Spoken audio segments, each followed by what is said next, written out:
ఆ అవమానము ద్వేషము కంటే ఇది ఎంతైనా బాధాకరము. దేవుడే చెయ్యి విడిచిపెడితే అది నరక బాధ లాంటిది. ఇప్పుడు ఆయనకి మనం ఎవ్వరం కూడా ఉన్నామని ఆయనకి భయం, ఆయనకేమి ఆసరా లేదు. మనల్ని బట్టి ఆయన ఎప్పుడు కూడా నాకు శేఖర్ ఉన్నాడు, లేదా నాకు పలానా వాళ్ళు ఉన్నారు, పలానా వాళ్ళు ఉన్నారు, ఆయన ఎప్పుడు చూసుకోలేదు. ఆయన అండ దండ ఎవరంటే దేవుడే. అటువంటి దేవుడు చెయ్యి విడిచిపెట్టేటప్పటికి ఆయన ఏమైపోయాడంటే, దేవా దేవా నా చెయ్యి నువ్వు ఎందుకు విడనాడితివి? ఆ చెయ్య ఆయన విడిచిపెట్టాడు. ఇప్పుడు ఆయన చెయ్య విడిచిపెట్టాడా?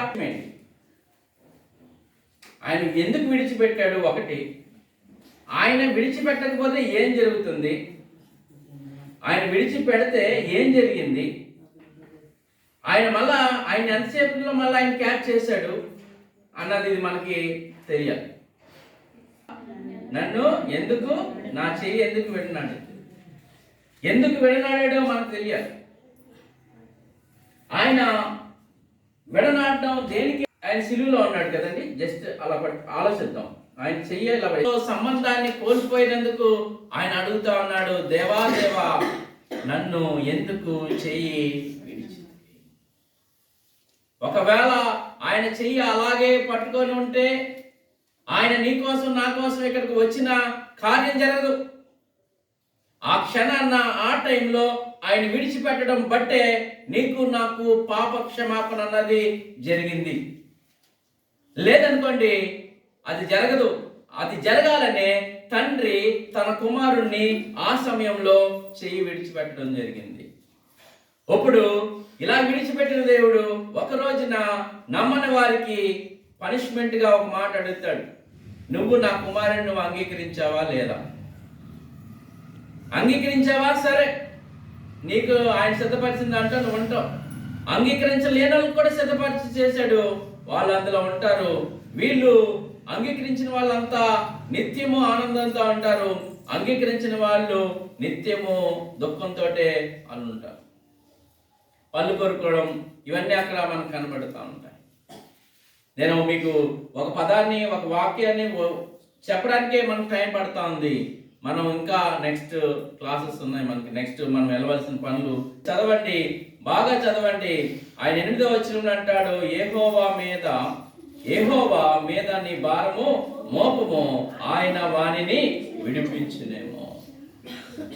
అలాగే నేను లెక్కింపగలను, వారు నిదానించుచు నన్ను తేరి చూచుచున్నారు. నా వస్త్రములు వారు పంచుకొనిచున్నారు, నా అంగీ కొరకు చీట్లు వేయచ్చు. ఇదంతా ఎక్కడ జరిగిందండి? ఇదంతా సిలువలో కార్యం జరిగినప్పుడు, ఆ సిలువ మీద ఆయన ఉంటుండగా ఈ కార్యాలు జరిగాయి. ఇది ఎవరు చెప్తా ఉన్నాడు? దీన్ని దావీదు మహారాజు వాటిని చెప్తా ఉన్నాడు. దావీదు మహారాజుకి యేసు ప్రభుకి ఎంత గ్యాప్ ఉందో తెలుసా? దగ్గర చాలా గ్యాప్. చెప్పాలంటే మేబీ 700 సంవత్సరాల్లో,